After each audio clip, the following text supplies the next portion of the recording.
Hey, it's Jeff Zito, and thanks for listening to another episode of the Celebrity Jobber Podcast. Now in our fourth year. I can't believe this is the fourth year. It seems pretty crazy. But thank you so much for listening and making this one of the top podcasts on Apple Podcasts Music Interviews chart. Streaming on all platforms, whether it's Apple Podcasts, Spotify, iHeart, wherever you listen to podcasts, please subscribe. Would love a 5-star rating and, of course, leave a review. It's very helpful. Past guests and episodes are online at celebrityjobber.com. And pretty much we look at the lives of these celebrities early on, like before they were famous. You know, they weren't always just stars. They, were regular people, held regular jobs. So we talk about what their regular jobs were before they were famous, their first job, and maybe the big break, the moment that really, made their career take off, and what they're doing today. Michael Damian Weir, born into a very musical family. He has had one hell of a run as Danny Romalotti on the soap opera The Young and the Restless. He also appeared in a few episodes of The Facts of Life, landed the starring role on Broadway for Joseph and the Amazing Technicolor Dreamcoat, and had a #1 single back in 1989 with a cover of David Essex's Rock On. I had no idea that before The Young and the Restless, Michael Damian was really involved in a family business, which we're going to find all about, plus a lot more. Plays the role of Danny Romalotti on the soap opera The Young and the Restless. Michael Damian is my guest this week on Celebrity Jobber. The Celebrity Jobber Podcast with Jeff Zito. If you like what you hear, please subscribe, give a 5-star rating, and leave a review. Check out all our past episodes on Apple Podcasts, Spotify, or wherever you pod. What if these celebrities weren't famous? What would they have become? What was their first job? We're about to find out.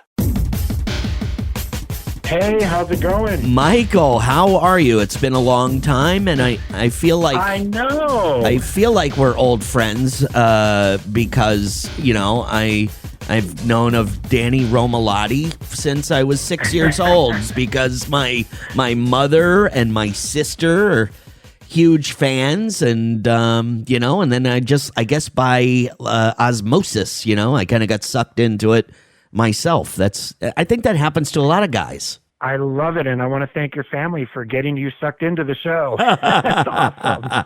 Well, I did. I met with my mom yesterday, who, by the way, just she fell and broke her hip in 3 places. But I told her, I said, "Hey, on my podcast, oh, no. She's okay though. She's doing okay. Thank you." I said on my podcast this week, I got a surprise for you. You'll freak out when you hear. So I didn't tell her it was going to be you, but great. This is going to be a lot of fun. Michael, congratulations, first of all, on, I don't know what you guys are doing on The Young and the Restless. I'm looking at a picture here. Malcolm, Cricket, you, Jack Abbott. You used to look exactly the same for the last 35 years. Well, you're very kind. Well, I will say that I think that, I definitely think that Cricket is de-aging. I'm trying to get her secret. She will not tell me. I'm like, what are you doing? What is your ritual?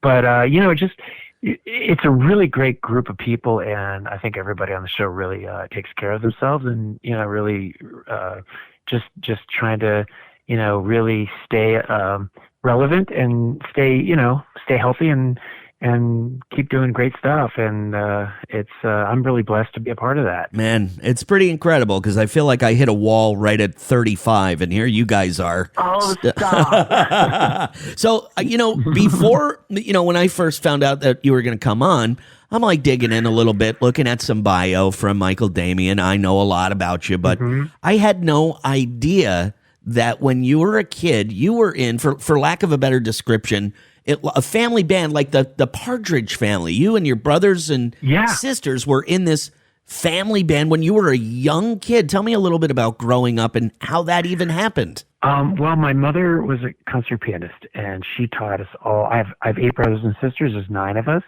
and we all play multiple instruments and sing.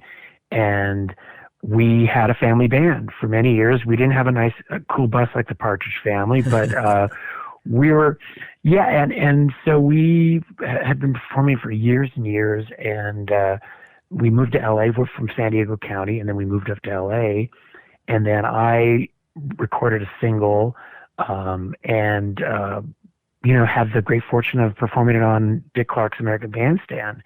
And that's when the producers of Young and the Restless saw me on American Bandstand and wrote the character of Danny Romalotti, the singer. And so that's sort of how it all progressed, and that's the genesis of everything. The Celebrity Jobber Podcast with Jeff Zito.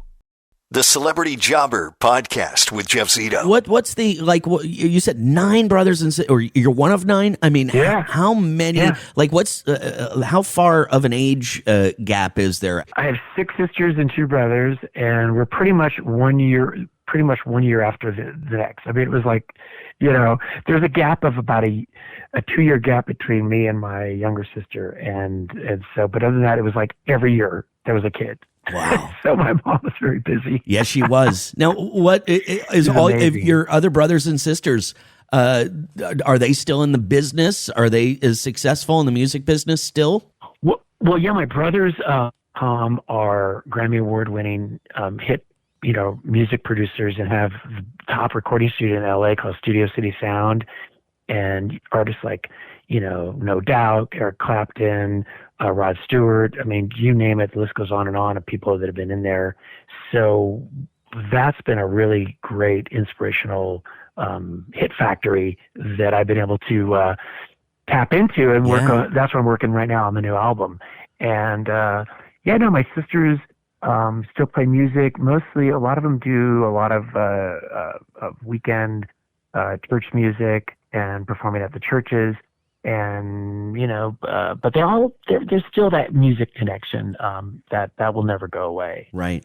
Now, I got to ask, Michael, I mean, it seems like, music has always been a part of your life. I mean, and I did watch the Dick Clark American Bandstand thing. You were just a kid. You're like 18 years old. I mean, oh my God, did you really? I watched it, yeah, and I was like, wow. I was just kind of amazed because I had no idea about the family band and the genesis of your story. And I was just like really impressed. So was that moment, would you consider that like a big break moment in your life? Oh, yeah. Oh, it changed everything, yeah. So what happened was I got on in all the teen magazines, and that sort of, Tiger Beat and Teen Beat and all that. And so it was kind of happening at the same time. And then Dick Clark, invited me onto the show, which was really amazing. And that really started everything. So right. Dick Clark he's been just so inspirational, and wow, love him, and really miss him. The Celebrity Jobber Podcast with Jeff Zito. Celebrity Jobber. So you get into this world, right? You're a musician. You're on Dick Clark, an American Bandstand. They see you. You're on the magazine covers. They write a role for you. You become now, a star on TV. Was that like an accident? Were you just like always? Did you want to just be a musician and then the acting happened, or were you an artist that wanted to do both? Well, I was, first of all, everything was music and everything was driven by music. But when Young and the Restless saw me on American Bandstand, and wrote the character, I've always been interested in acting, but I just never really, I just didn't really know how to start and didn't really have an in. And so when they said that I could do music and act at the same time, I thought I got to seize the moment. In fact, they asked, "Do you act on the phone?" And I said yes. Liar. No, a little white lie. I'm acting. I act around the house, right? But I didn't tell them that. And so I came in to meet with them, and they said, "Yeah, I think we'd love to have you on the show, and just for the summer." And then at the end of the summer, I signed a 5-year contract, and and then started performing my music on the show, and that led to, when I had my album done and gave them the track of Rock On, they said, oh gosh, yeah, let's put it on the show. You could sing it, do a big concert on the Young and the Restless, and that helped propel it to the top of the charts. And Michael, like, you've been doing this for you were famous from the time you were a kid. So I wanted to know if you ever had a regular job. Did you ever have like a regular job? And what was it? Yes, I made pizzas at Garo's Pizzeria on 3rd Street right across from Cedars-Sinai Hospital. I was 15. 15 years old. Okay. And then your first your first professional gig was the Y&R? First professional gig was Young and the Restless. Unbelievable, man. And of course we remember the cover of David Essex, Rock On, from Dream a Little Dream, but I understand that you got a new song right now that's doing very well. And your brothers, you were talking about the hit makers, your brothers, they actually produced this new song, Let Me Into Your Heart. Yeah, it's the first of an album. I've been working on the album for over a year now, and we plan to release the full album in January 2026. And this is sort of the kickoff single. And, what's so cool about it is that I'm performing it on Young and the Restless today. So you can tell your mom that, well, she's probably going to be watching it. Yeah. She'll tell you. Yeah. You're going to have to tell her who you have on the show now, because I'm not sure when this is going to air, but it's a special episode where, it's a Danny and Cricket's bachelorette party, and all kinds of things go awry, and music saves the day, and then Danny gets to perform with, and which is really cool, with some of the castmates. That's so cool. Special. That's so cool. And I just keep going back to the fact you said mom was a concert pianist. So what about were they in the music biz, mom and dad, or was it just like a hobby? Or mom and dad have regular jobs, regular gigs? Well, my mom was going to be she was being groomed as like one of the top concert pianists, and was going to be epic. But then she ran into my dad and had 9 kids, so that kind of derailed that whole thing. But my dad was a very successful, phenomenal architect, and designed some of the most beautiful places. Yeah. So but the cool thing is they met because my dad joined the choir in San Diego, and my mom was, the choir director. So she met him. He's a really good singer, my dad. So mom and dad were both supportive of the kids and the band and everything, because they definitely were connected to. Okay, because I was just like, wow, that's a major commitment when your family has this traveling professional band. Like, major commitment. Yeah. They were incredibly supportive, and whatever we needed to do, they were there. Any instruments you wanted to buy, it was like, it was incredible. My parents were so incredibly supportive. Yeah. The Celebrity Jobber Podcast with Jeff Zito.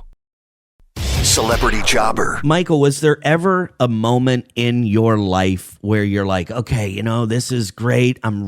Everything's hot right now. Everything couldn't be any better, but maybe I should have a backup plan. Was there ever a moment ever in your life to where you thought, if this ended, what am I going to do? This is probably not good advice for young people, but I did not have a backup plan, because I just really knew what I wanted to do, and my goal, I just set goals, and my goal was I really wanted to have a number 1 record, and then it sort of transferred to, then I had a chance of performing on Broadway, and was fortunate enough to have the number 1 box office hit on Broadway, Joseph and the Amazing Technicolor Dreamcoat. And so I set a bunch of high goals, but the key is that I did not want to stop until it happened, until I reached them, and not necessarily that I would stop, but that then I would set a new goal. And I think what you're kind of alluding at is that I also fell in love with filmmaking, and I just like being inspired, and so I wanted to understand the whole process of filmmaking, and that's when I started making movies as a director, producer, writer, and now, fortunately, I'm fortunate enough to say that we've made now 20 movies. Wow! And actually have the number one hit movie in the world as of, it was a couple weeks ago on Netflix. It was called The Wrong Paris. It still is The Wrong Paris. Wow. And that's really cool. So, those are just set goals. That's all I can say. Set goals and don't back off.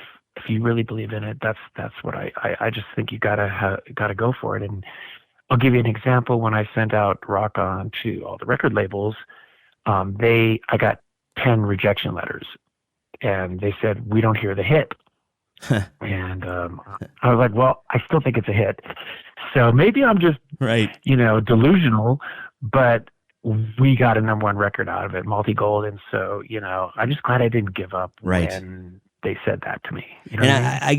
I guess I do understand when I talk to people and I ask them that question, like whether or not, like if this didn't work out, you have a backup plan. Most of them that have been chasing that dream when they were young, there was no backup plan because they were young and they were all in on it. And so your response is a very typical one. Listen, man, I don't want to take up any more of your time. But it was really great talking to you. I wanted to let everybody know once again. Let Me Into Your Heart, new song from Michael Damian. I'm so glad that I didn't say Danny Romalotti once during the whole interview. And I will say, I also learned, Michael, I also learned during this interview, maybe I know why my mom likes you so much, and that's because my dad is also an architect. So maybe there's some kind of connection that she figured out. I think so.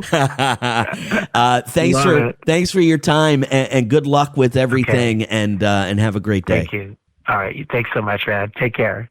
And after a while, I'm like thinking to myself, man, I owe this guy an apology, Michael Damian. Who the hell wants to be told that their mom is a big fan of theirs? Like, I'm 50 years old, okay? You could probably as a broadcaster on the radio for many years, morning show, I remember going out and people saying to me like, hey, my mom is a big fan. It never makes you feel like such an old fogey. My mom is a big fan of yours. Like, oh, man. So sorry, Michael Damian, but when I told my sister that, she's like, it's not that bad. Worse than that is being called ma'am. So I just learned, don't ever call a woman ma'am. So anyway, I had no idea that Michael Damian was a part of a family band. They were called the Weirs, and you can look them up on YouTube. Pretty kooky band. They were really, back in the 70s. They were, like he said, he had 8 brothers and sisters. There were 9 of them in the band. They're all musical people still to this day, but it seems like Michael, the biggest star of the Weir family, if you will. Some of his brothers, though, producers, behind the scenes kind of guys, and own a studio in Los Angeles, won Grammys, and also producing Michael's new song, which is currently on the radio. It's called Let Me Into Your Heart.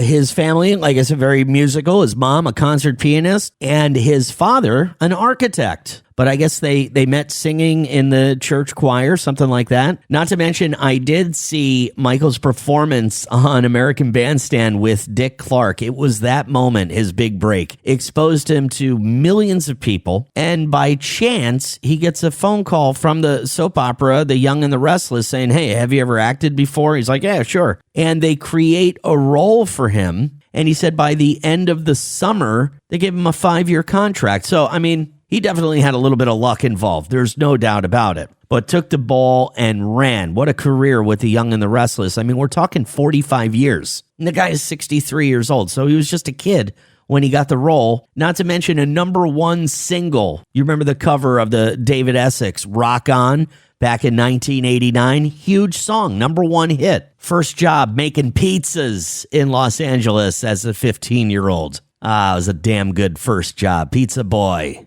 I'm so glad that job didn't work out for him. Really cool guy. Michael Damian, a.k.a. Danny Romalotti from The Young and the Restless. Wish him good luck on his new song, Let Me Into Your Heart. Seems like it's doing pretty good already. So that'll do it for another episode of the Celebrity Jobber Podcast. You can follow on Instagram, celebrity_jobber_podcast, and our YouTube channel, which is youtube.com/the @celebrityjobber. streaming on Apple Podcasts, Spotify, iHeart, or wherever you listen to podcasts. Please subscribe. Very important. Would also love a 5-star rating if you like the show, and please leave a review. And like I said earlier, all past guests and episodes are online at celebrityjobber.com. Who were these people before they were famous? What did they do? And how did it all happen? The big break. Some say it was kind of gradual, but others say, it was a moment. Just like Michael said, Dick Clark, American Bandstand. That really did it for him. Everybody's got a story. That was a pretty good one. So I thank you once again for listening to another episode of the Celebrity Jobber Podcast. And until next week, I'll see you then. I'm Jeff Zito.